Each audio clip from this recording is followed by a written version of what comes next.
What's up, guys? Another Saturday up here working on the race car. Just going to give you a little update on it. We've got the mock-up motor in there. Well, it's the actual motor, it's just don't have any internals in it. We've got the turbo in place.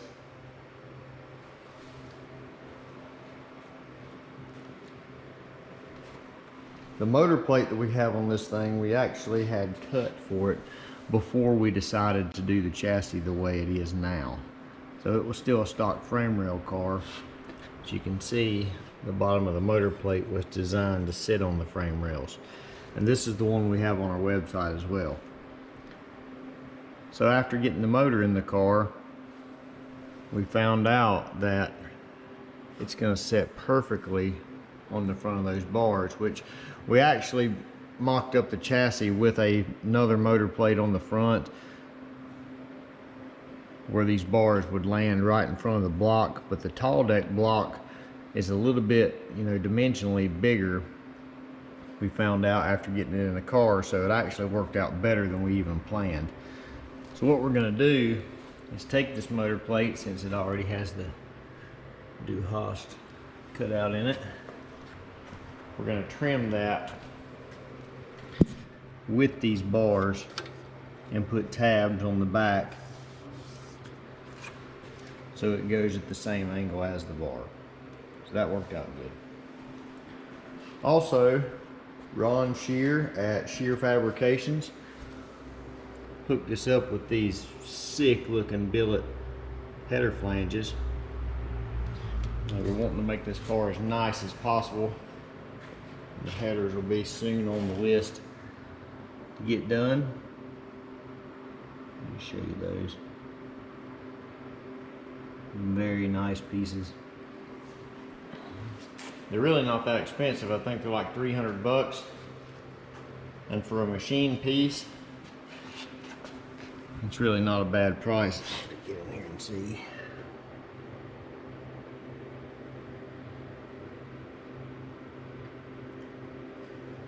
They have some recessed areas to drop the pipe in, so you'll have a nice shoulder to weld on. Nice engagement. Help keep the primaries from breaking. But check them out. Shear Fabrications for those billet header flanges. So today, the first task we're going to do is get these door straps on. These are the Tim McAmis that come with our door kit. See the part number right there. What we have going on, I'll show you this side first. On these cars, you have to hammer, if you're doing fiberglass doors, you have to hammer this area in, because when you open the door, the corner of the fiberglass door goes into the body. So you can see it's been hammered right there and clearanced. And also, we've ground the body out a little bit right there for the hinges. These are also the Tim McAmis door hanging kit. It comes with your latches, it comes with your handles, it comes with the straps that we just showed you over there. Everything I think is around 300 bucks. We don't have the latch cut in here now because we don't know where the Lexan exactly is going to fall. So just reach in here, open the door. You can see how it goes into the body. It stops right there.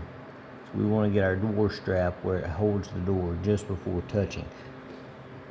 That way when you fling the door open, it don't break the bottom of the fiberglass door off. So that's going to be our first task today. We'll see how it goes.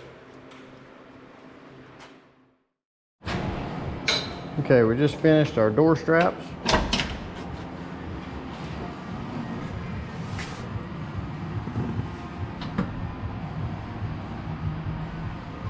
That'll help our door from getting broke when it opens up. Strap catches it before it gets into the corner. Also done the other side. Pretty straightforward. Alright, next thing we're going to do is do the front plate. And I got to looking and I almost got excited because I thought I was going to be able to use my original one. And I might have already said it in a video, or the first part of this video, but I started looking and we got water ports. We're not going to have any water in this motor. So that's going to look kind of janky having those holes in there with just a blank block behind it. And I didn't even think about this until I already started cutting it. So, next step is to template what we want. So I've laid it out here, got all my holes punched out. And what I'm going to do is send that to Robert, our water jet guy. I'm going to have him cut it out exactly how we want. I want to get it fit on the motor right quick and make sure all the measurements are good, and then we'll go from there. Okay, this is what we ended up with. Nothing too crazy, basically the same design. Just put a 4-inch radius right here and brought it up, and then continued this radius down. If you look, it'll lay right on the tube, kind of go down the center line of the tube. No water ports, and these are the same height on both sides. So even though the plate is not symmetrical side to side, it looks symmetrical side to side at first glance. This side's obviously wider because of the block, and this side's thinner, but it's pretty close. So now time to get it off to our water jet guy, Robert, and get him to cut us one out, get it mounted up. About does it for this weekend.